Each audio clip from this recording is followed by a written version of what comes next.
அனைவருக்கும் வணக்கம். நேரங்கிறது ஒவ்வொரு பெயரையும் தனித்தனியாக அழைக்காமல் அனைவருக்கும் வணக்கம் என்று சொல்லிக் கொள்கிறேன். யாரும் வருத்தப்பட வேண்டாம். அண்மையில தங்கலான் திரைப்படம் பார்த்தேன். யாராவது பார்த்தீங்க?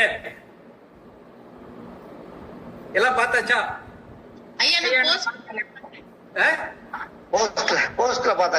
போஸ்டர்லயே பாத்துட்டீங்களா? சரி, நல்லது. நல்ல திரைப்படம், நல்ல திரைப்படம், நல்ல படம். ஏதோ ஒரு புதிய செய்தியை சொல்ல வருகிறது என்று தெரிகிறது.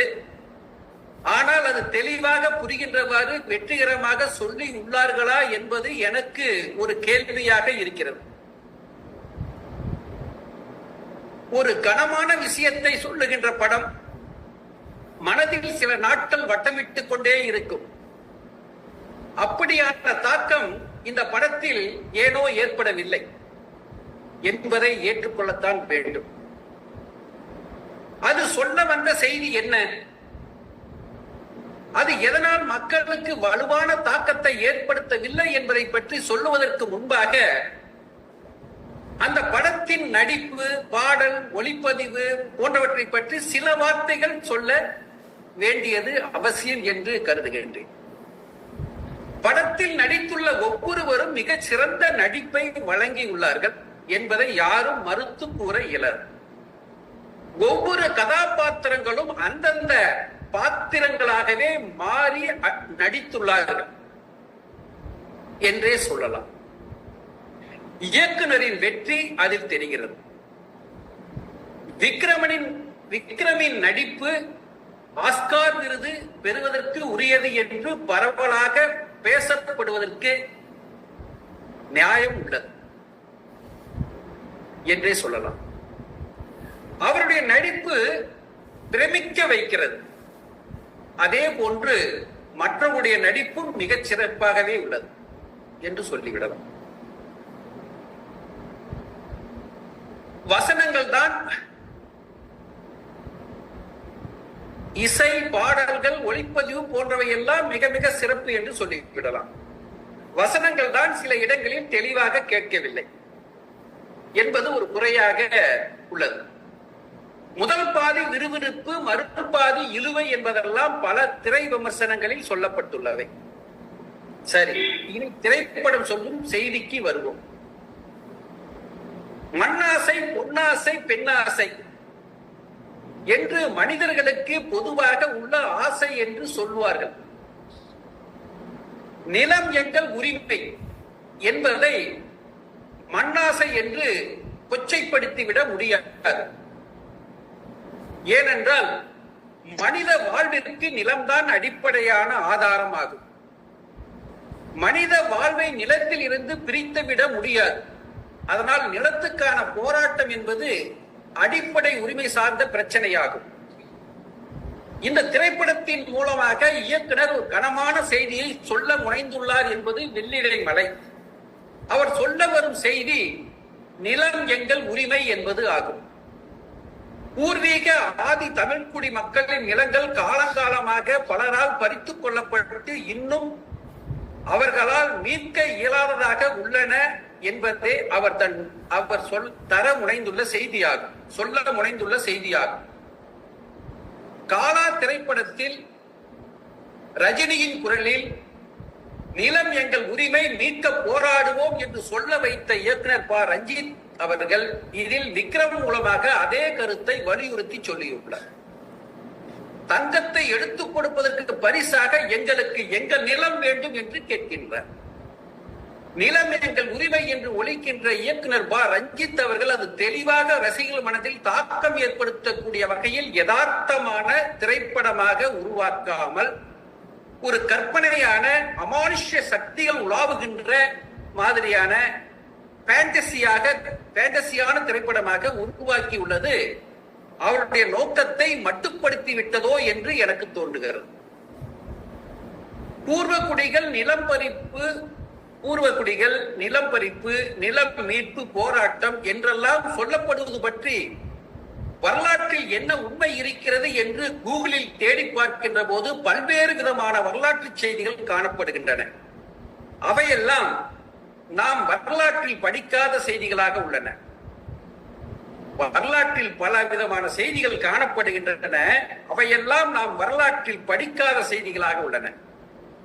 ஆதி தமிழர்கள் அல்லது ஆதி பூர்வ குடிகள் என்பவர்கள் தான் தமிழ் நிலத்தில் வாழ்ந்த மக்கள் எனவும், அவர்களின் தலைவர்களே தமிழ் இனத்தை ஆண்டார்கள் எனவும், நாம் கலப்பிரர் காலம் என்று சொல்லுகின்ற காலகட்டத்தில் இருந்து நிலப்பறிப்புகள் நடந்துள்ளன எனவும், வடக்கில் இருந்து வந்தவர்களாலும் ஆங்கிலேயர்கள் நியமித்த ஜமீன்தார்களாலும் நிலங்கள் பறிக்கப்பட்டுள்ளன எனவும், ஆதி தமிழர்களுக்கு நிலம் கொடுக்க வேண்டும் என்பதற்காக ஆங்கிலேயர்கள் பஞ்சமி நிலங்களை வழங்கினார்கள் எனவும், அவையும் அந்தந்த பகுதியில் இருந்த மேட்டுக்குடியினரால் பறித்துக் கொள்ளப்பட்டு விட்டன எனவும், சுதந்திர இந்தியாவில் நில உச்சவரம்பு சட்டம் கொண்டு வந்து உபரி நிலங்களை எடுத்து நிலமில்லாத பூர்வகுடி மக்களுக்கு வழங்க கொண்டு வரப்பட்ட நல்ல திட்டம் அதே மேட்டுக்குடியின மக்களால் முழுமையாக நடைமுறைப்படுத்த விடாமல் முடக்கிவிட்டார்கள் எனவும், நாட்டில் பெரும்பகுதி மக்களாக உள்ள பூர்வக்குடி மக்களுக்கு நிலங்களில் சம வாய்ப்பு வழங்கப்படவில்லை எனவும், நமது அரசியல் அமைப்பு சட்டத்தில் நாட்டின் வளங்கள் அனைவருக்கும் பங்கிட்டு கொடுக்கப்பட வேண்டும் என்று சொல்லப்பட்டுள்ளவை நிறைவேற்றப்படவில்லை எனவும் பல்வேறு விதமான செய்திகள் காண கிடைக்கின்றன. ஆக நில மீட்பு போராட்டம் என்பது வரலாற்று ரீதியான நியாயமான போராட்டமாகவே தோன்றுகிறது. இது பற்றிய தரவுகளை இன்னும் நிறைய நாம் தேடி பிடித்து அறிய வேண்டிய அவசியம் உள்ளது எனவும், அந்த நியாயமான போராட்டத்திற்கு நியாயமான தீர்வு காணப்பட வேண்டியது அவசியமானது எனவும் கருத வேண்டியுள்ளது. இன்னும் இது பற்றி நிறைய அறிவோம், மானுடம் வெல்ல துணை நிற்போம். நன்றி, வணக்கம். நன்றிங்க ஐயா. நல்லதொரு திரைப்பட கருத்தை எடுத்து தெளிவாகவும் விளக்கமாகவும் அழுத்தமாகவும் அதன் கருத்தை வலியுறுத்தி கூறியுள்ளீர்கள். நன்றி ஐயா, தங்களின் உரைக்கு. தங்கலான் என்ன சொல்ல வருதுன்னா, தங்கலான் பல இடங்களை பேசியிருக்கு. ஒரு 2.5 மணி நேரத்துக்குள்ள பூர்வீக கதையை சொல்லணும், சமூகம் சார்ந்த கதையை சொல்லணும், அவர் சமூகம் சார்ந்த மக்களை பத்தி சொல்லணும்.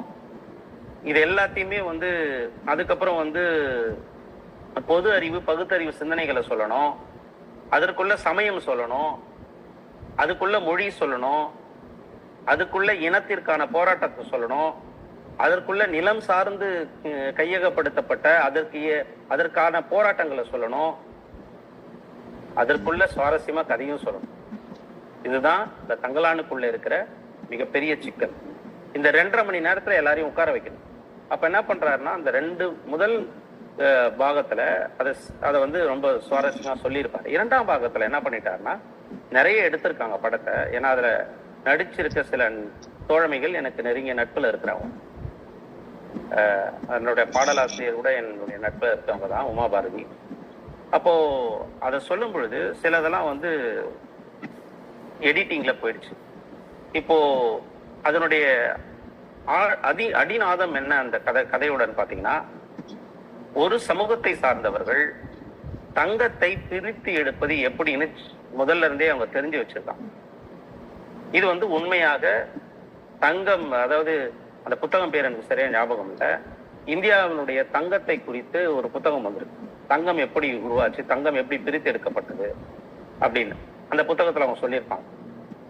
ஆங்கிலேயர்கள் ஆட்சிக்கு வந்த பிறகு அந்த சமூகத்தை சார்ந்தவர்கள், அவங்கள பத்தி நான் அந்த அந்த ஜாதியின் பெயரை நான் சொல்லக்கூடாது. ஆக்சுவலா சொன்னா அது தவறாயிடும். அந்த சமூகத்தை சார்ந்தவர்கள் ஆங்கிலேயர்கள் கூட்டம் அனுப்புறாங்க, இவங்களுக்கு தங்கம் எடுக்க தெரிஞ்சிருக்கு அப்படின்ன பிறகு அவங்க போறாங்க. ஒரு மூட்டை நிறைய மண்ணை எடுத்துட்டு போயிட்டு ஆங்கிலேயருடைய வைஸ்ராய் எதிர்க்க உட்கார்ந்து தங்கத்தை பிரிச்சு எடுக்கிறத காமிக்கிறாங்க. அதை காமிச்ச பிறகு ஆங்கிலேயர்கள் அதுல இம்ப்ரெஸ் ஆகி அவங்களை அழைச்சிக்கிட்டு தங்கம் எடுப்பதற்கு எங்க இருக்குது அந்த மண்ணு, தங்க சுரங்கம் எங்க இருக்குன்னு கூட்டிட்டு போக சொல்லி அந்த இடத்துக்கு போய் அதுக்கப்புறம் மொத்தமா அந்த மக்களை எல்லோரையுமே அந்த இடத்துல குடியமர்த்தி அதன் பிறகு தங்கம் எடுக்கப்பட்டது வரலாறு. தங்கம் அதிகமாக கிடைத்த இடங்களில், அதாவது கிட்டத்தட்ட ஒரு 300-400 நூற்றாண்டுக்கு பின்பாக போனீங்கன்னா ஆப்பிரிக்காவில் தங்கம் கிடைத்தது. அதன் பிறகு அதிகமாக தங்கம் கிடைத்த இடம் போலார். அந்த கோலாறுல பணியமர்த்தப்பட்ட மக்கள் எல்லாருமே அப்போ அது மதராஸ் மாகாணத்திற்கு உட்பட்டதாக இருந்தது. மதராஸ் மாகாணம் என்று சொல்லும் பொழுது அந்த இடத்திற்கு அதிகமாக சென்றவர்கள் இன்று இருக்கிற தலைமுறைக்கு தெரியுமா தெரியலையான்னு எனக்கு தெரியல. மிகப்பெரிய மாவட்டங்களாக தமிழ்நாட்டில் அறியப்பட்டது தென்னார்காடும் வடார்காடு என்ற மாவட்டங்களும். அதில் பெரும்பகுதியாக வடார்காடு மாவட்டத்தை சார்ந்தவர்கள் தான் அந்த இடத்தில் அந்த தங்க சுரங்கங்களுக்கு பணியமர்த்தப்பட்டார்கள். நான் கொஞ்சம் நேரம் கடந்து போறேன். நான் வரலாற்றை சொல்லும் போது கொஞ்சம் எக்ஸ்டெண்ட் ஆகி போகுது. சுவாரஸ்யமா சொல்றேன்னு தெரியல. சில கருத்துக்களை, உங்களுக்கு தெரியாத கருத்துக்களையும் நான் சொல்ல வேண்டியது கடமையாக இருக்கிறது. அப்போ அந்த வடார்காடு மாவட்டத்துல அவங்க குடியமர்த்தப்பட்ட பொழுது இந்த சமூகத்தை சார்ந்தவர்கள் கீழ்நிலையில் இருக்கின்ற அந்த சமூகங்களுக்கு, அந்த சமூகத்திற்கு இருக்கிற மிகப்பெரிய சேலஞ்ச் என்னன்னா, யார் வந்தாலும் அவர்களுக்கான ஒரு வாழ்க்கையை யாரும் கொடுக்கலன்றதுதான் மிகப்பெரிய ஒரு வரலாற்று செய்தியாக இருக்கிறது. மிட்டா மிராசுதாரர்கள், நிலஜாரிகள், மிகப்பெரிய குறுநில மன்னர்கள், சிறுநில மன்னர்கள், இவர்களெல்லாம் இருந்த போது கூட அவர்கள் அவர்களுடைய நிலத்தையே சொந்தம் கொண்டாட முடியாத அளவிற்கு நிலத்தை பறித்து கொண்டு அவர்களையே அந்த நிலத்திலேயே அடிமையாக வைத்திருந்தார். அதன் பிறகு ஆங்கிலேயர்கள் வந்த பிறகுதான் கொஞ்சம் கொஞ்சமாக அவர்களுக்கு சில சலுகைகள் வழங்கப்பட்டான். அவன் பார்க்கறான், பார்த்துட்டு இந்த மக்கள் மாடு மாதிரி வேலை செய்யறாங்க, மிருகங்களை போல நடத்தப்படுகிறார்கள், அடிப்படை வசதி கூட இவங்களுக்கு இல்லையேன்னு சொல்லிதான் அவன் என்ன பண்றான், படிப்பையும் மருத்துவத்தையும் பேசிக்கா கொடுக்குறான். அவன் வேலை வாங்கினான்னா 12 மணி நேரம் அவனும் வேலை வாங்கினான். ஆனா என்னன்னா, அவங்களுக்கு கொடுக்க வேண்டிய கூலியை கொடுத்தான், அவங்களுக்கு கொடுக்க வேண்டிய பாதுகாப்பை கொடுத்தான். எதுல இருந்து? படிப்புல இருந்தும் மருத்துவத்துல இருந்தும் கொடுத்தான். அதைதான் தங்கலான்னு சொல்லியிருக்கு. கூலியை நான் வாங்கி கொடுத்தேன்னு தங்கலான்னு சொல்வார். அப்ப கூலியை, நான் உனக்கு கூலியை கொடுக்குறேன்னு சொல்லி அந்த பிரிட்டிஷ்காரன் சொல்லுவோம்.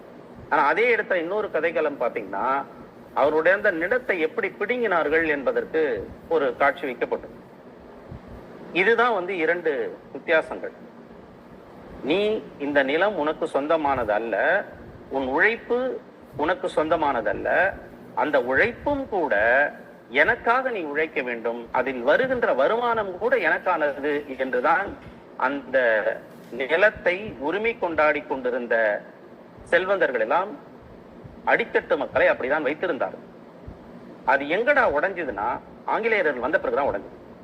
அதனால்தான் நான் பல மேடைகளில் சொல்லும் போது நான் சொல்லுவேன், சுதந்திரம் யாருக்கானது, அது யார் போராடினார்கள் என்று பார்க்கும் பொழுது சுதந்திரம் மேல்தட்டு மக்களுக்கானதாகத்தான் இருந்தது, கீழ்த்தட்டு மக்களுக்கானதாக இல்லை.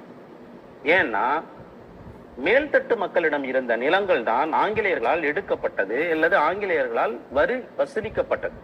அப்ப கீழ்த்தட்ட மக்களாண்ட என்ன இருந்தது அவன் வரி கொடுக்கறதுக்கு? அவன் ஆங்கிலேயர்களுக்கு முன்பாகவும் அடிமையாக இருந்தான், ஆங்கிலேயரோட ஆட்சியின் போதும் அவன் அடிமையாக இருந்தான். அப்ப அவனுடைய வாழ்க்கை முறையில எந்த மாற்றமும் இல்லை. நல்லா புரிஞ்சுக்கணும். அப்படி இருக்கும் பொழுது அவனுக்கு யாரிடம் அடிமையாக இருந்தாலும் அடிமை வாழ்க்கை தான் அவனுக்கு விதிக்கப்பட்ட ஒன்றாக இருந்தது. அதில் இருந்து கொஞ்சம் அவர்களை மீட்டெடுத்து வந்தது ஆங்கிலேயர்கள். அப்படி மீட்டெடுக்கப்பட்டு வந்ததனால்தான் ஒரு சில தலைமுறைகளாவது, அதுக்கு அடுத்த வந்த தலைமுறைகளாவது அவர்கள் படிப்பறிவு பெற்றார்கள், மருத்துவங்கள் பெற்றார்கள்.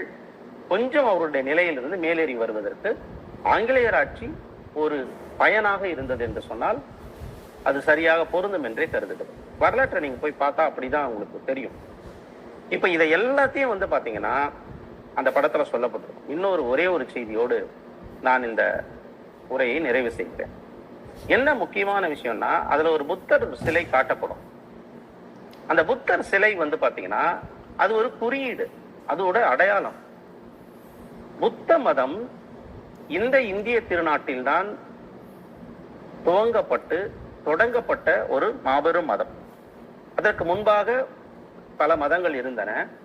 இந்து என்கின்ற ஒரு மதமாக இல்லாமல் தனித்தனி மதங்களாக இருந்தன. அதாவது ஒரு கோட் ஒண்ணு இருக்கும்.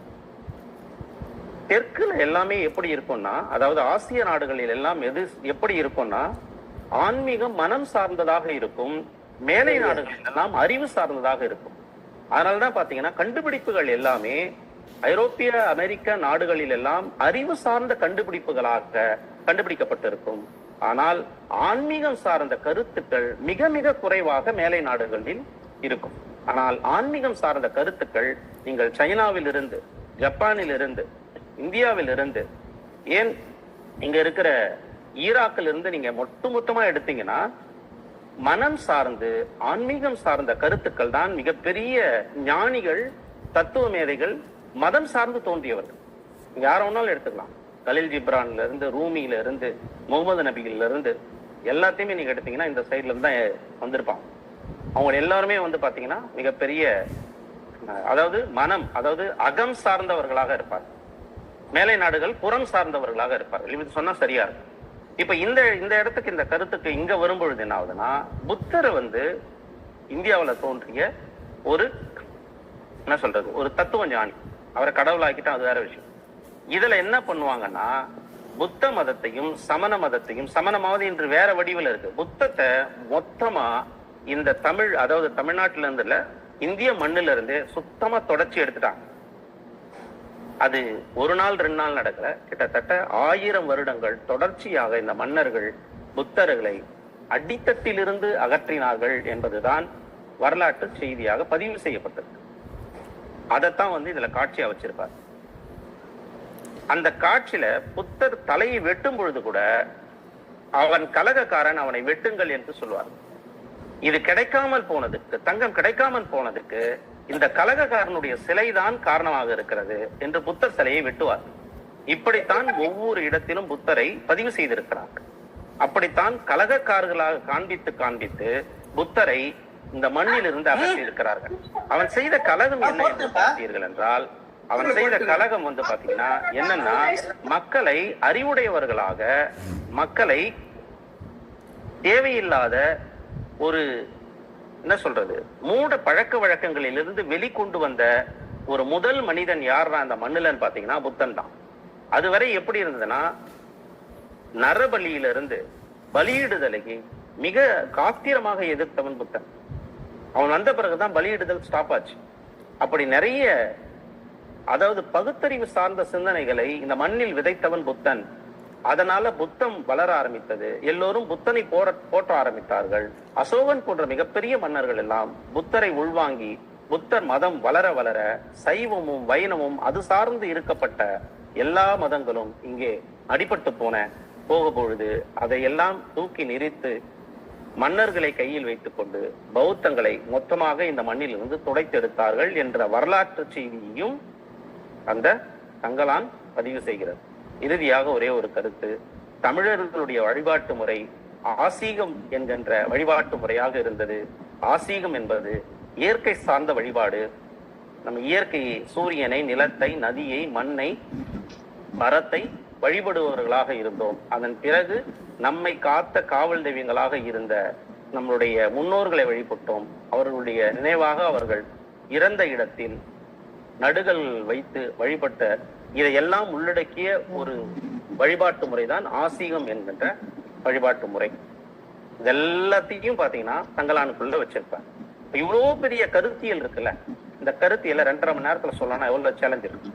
கடைசியில் அந்த தங்கலான் எப்படி முடியும்னா, இந்த மண்ணுக்கானது, இந்த பொண்ணுக்கானதை இந்த மண்ணினுடைய மைந்தர்களாக, இந்த காவலர்களாக நாங்கள் தான் இருக்கிறோம் சொல்லி அந்த பக்கத்துல போய் அந்த கதாநாயகன் நிற்பதாக அந்த படம் முடியும்.